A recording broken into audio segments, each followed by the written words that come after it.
சில பேர் பார்த்திங்கன்னா நைட் தூங்க ஆரம்பித்ததுக்கப்புறம் ஒரு வினோதமான சப்தத்தை எழுப்புவாங்க. இந்த பல் வெறுவதால் பார்த்திங்கன்னா என்னென்ன பிரச்சனை ஏற்படலான்னு பார்த்தீங்கன்னா, முதல்ல சரி எதனால் இந்த பல் வெறுவதல் வருது அப்படின்னு பார்த்தீங்கன்னா, ஒன்று, சில குழந்தைகளுக்கு வயிற்றில் பூச்சி இருந்தாலுமே கூட இந்த பல் வெறுவதல் வர காரணமாக இருக்குது அப்படிங்கிற விஷயத்தை கண்டுபிடிச்சிருக்காங்க.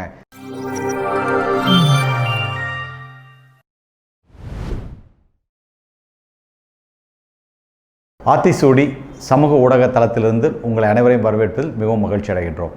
இன்றைக்கி நாம் பல் வெறுவுதல் பற்றி பேச போகிறோங்க. ஆங்கிலத்தில் இதுக்கு பேர் Bruxismனு சொல்லுவாங்க.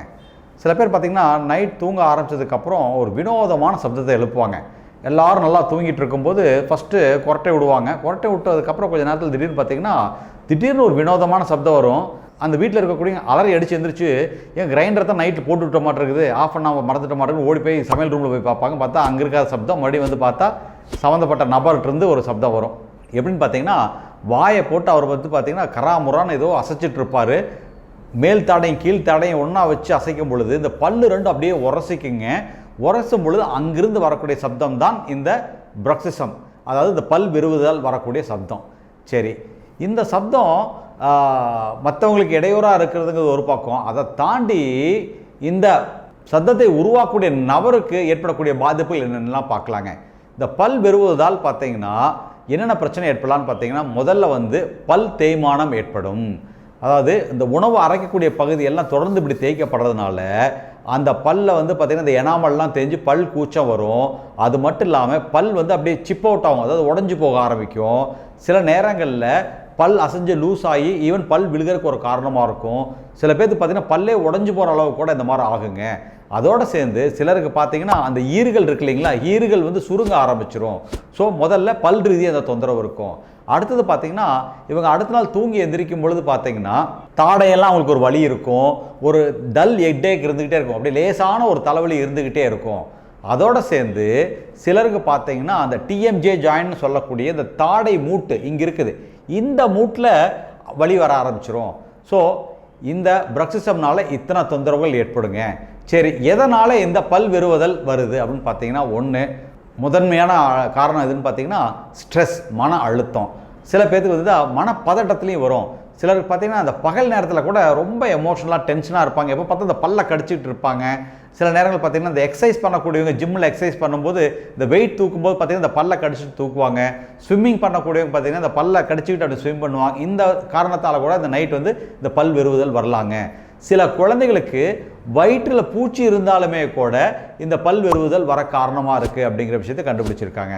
இன்னொன்று பார்த்திங்கன்னா இந்த குரட்டை விடுறவங்களுக்கு, இந்த ஸ்லீப் டிஸார்டர் இருக்கக்கூடியவங்களுக்கு கூட இந்த Bruxism வருது, இந்த பல் வெறுவதல் வருது. அப்போது இந்த பல் வெறுவதலுக்கு என்ன பண்ணுறதுக்கு என்ன தீர்வுன்னு பார்த்தீங்கன்னா, ஃபஸ்ட்டு ஒரு பல் மருத்துவர்கிட்ட போகணுங்க. பல் மருத்துவர்கிட்ட போனால் அவர் பார்த்தீங்கன்னா ஒரு சிம்பிளாக ஒரு ஸ்ப்ளின் கொடுப்பார், ஒரு பிளாஸ்டிக்கில் இருக்கக்கூடிய டென்டல் கார்டுன்னு ஒன்று கொடுப்பாரு. அதை போட்டுக்கிட்டோம்னாவே இந்த பல் ஒன்றோட ஒன்று உரையிறத தடுக்க முடியும். அது மட்டும் இல்லாமல் இதுக்கு பார்த்தீங்கன்னா சில எக்ஸசைஸ் இருக்குது, தாடைக்காக சில எக்ஸசைஸ் இருக்குது. அந்த எக்ஸசைஸ் பண்ணுறது, மன அழுத்தத்தை குறைக்கிறது, அதிகமாக சீவிங்கம் சாப்பிட்றதை தவிர்க்கிறது, பகல் நேரத்தில் இந்த எமோஷனலாக வேலை செய்கிறது, இந்த பல்லை கடிச்சிட்டு வேலை செய்கிறது, இதை தவிர்க்கணும். அது மட்டும் இல்லாமல் லேசாக கொஞ்சம் சுடுதண்ணி ஊற்றுற மாதிரி கொடுக்கலாங்க. அப்புறம் நல்ல அந்த ரிலாக்ஸேஷன் டெக்னிக், மைண்டை ரிலாக்ஸ் பண்ணுறதுக்கான யோகா, இது போன்ற விஷயங்களை கடைபிடிக்கலாங்க. இதெல்லாம் கடைபிடிக்கும் பொழுது கண்டிப்பாக இது குறையும். ஒருவேளை குழந்தைகளுக்கு இது இருந்தால் உங்கள் குழந்தைகள் மருத்துவர்கிட்ட உங்கள் குழந்தையை கூட்டிகிட்டு போய் காமிக்கும் பொழுது வயிற்றில் ஏதாவது பூச்சி இருக்கிறதுக்கான அந்த பூச்சி மருந்து கொடுப்பாங்க. அது போனதுக்கப்புறம் கூட இது சரியாகலாங்க. மொத்தத்தில் இது கரெக்ட் பண்ணக்கூடிய விஷயந்தான். ஸோ இதுக்கு ஒரு முறையான அணுகுமுறை நம்ம எடுத்துக்கணும். பல் வெறுவதல் ஒரு சாதாரண ஒரு விஷயம் அப்படின்னு சொல்லிட்டு நம்ம அப்படியே விட்டுறக்கூடாது. என்ன நேயர்களே, இன்றைக்கி இந்த பல் வெறுவதல் பற்றி ஒரு தெளிவான ஒரு ஐடியா உங்களுக்கு கிடச்சிருக்கும்.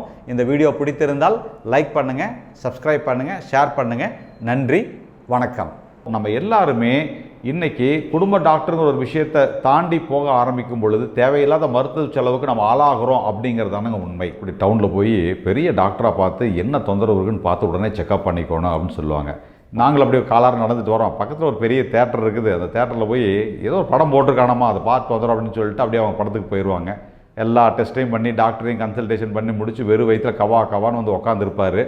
ஒரு சூப்பர் மார்க்கெட்டில் போயோ இல்லை ஒரு மாலில் போயோ ஷாப்பிங் பண்ணிட்டு வர மாதிரி அப்படியே டாக்டர் ஷாப்பிங் பண்ணி வச்சுருந்துருப்பாங்க. இத்தனை பரிசோதனை ரிப்போர்ட் எல்லாமே இருக்கும்.